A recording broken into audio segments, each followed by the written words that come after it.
Bonjour à tous et bienvenue dans cette nouvelle capsule. Une action, un bienfait pour atteindre plus rapidement votre objectif.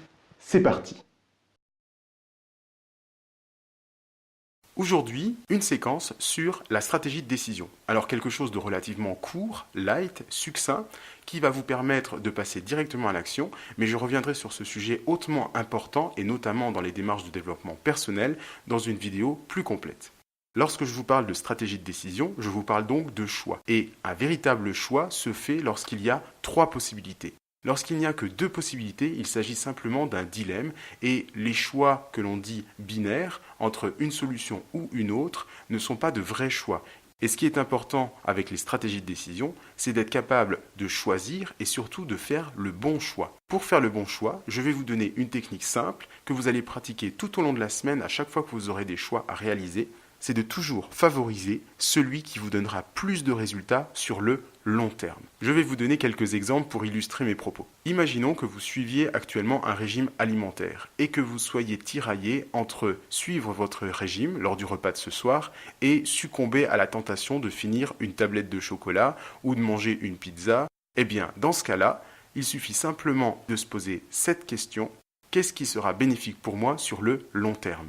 Et bien sûr, rien qu'en posant cette question, vous allez évidemment choisir de suivre votre régime alimentaire. Alors je ne dis pas qu'il ne faut jamais faire d'écart, bien entendu, mais il ne faut pas que l'écart, ou en tout cas l'exception, devienne la règle. Et il ne faut pas que, avec plusieurs écarts, vous finissiez par abandonner, par exemple, votre régime alimentaire. Je vais vous donner un deuxième exemple, qui est un exemple typique des cas de coaching, c'est la stratégie de motivation, et notamment lorsqu'il s'agit de faire du sport. Beaucoup de personnes vont regarder le temps qu'il fait, quelle est l'humidité, est-ce qu'il pleut, est-ce qu'il fait froid, peu importe. En tout cas, tout un tas de démarches qui vont leur permettre de choisir entre deux issues, faire ce qu'ils ont prévu ou rester dans leur zone de confort. Lorsque l'on parle de sport et que c'est quelque chose que l'on a choisi pour entretenir sa santé ou sa forme, c'est souvent un sacrifice sur l'instant, mais c'est un investissement sur le long terme.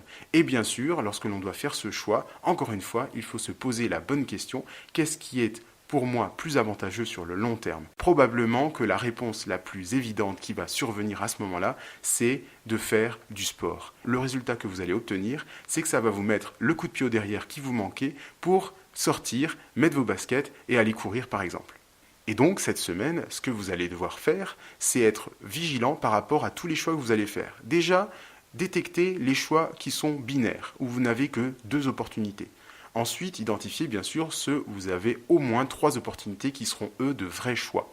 Et bien sûr, la question à se poser, et je vous le répète encore une fois, qu'est-ce qui m'apportera plus sur le long terme? L'arme absolue pour passer à l'action.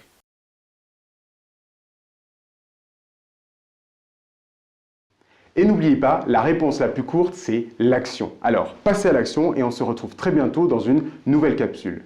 C'est la fin de cet épisode. Je vous remercie de m'avoir suivi. Si cela vous a plu, abonnez-vous, partagez, laissez un commentaire, chaque action compte. On se retrouve très bientôt pour un nouvel épisode inspiré et motivant. Et d'ici là, passez à l'action.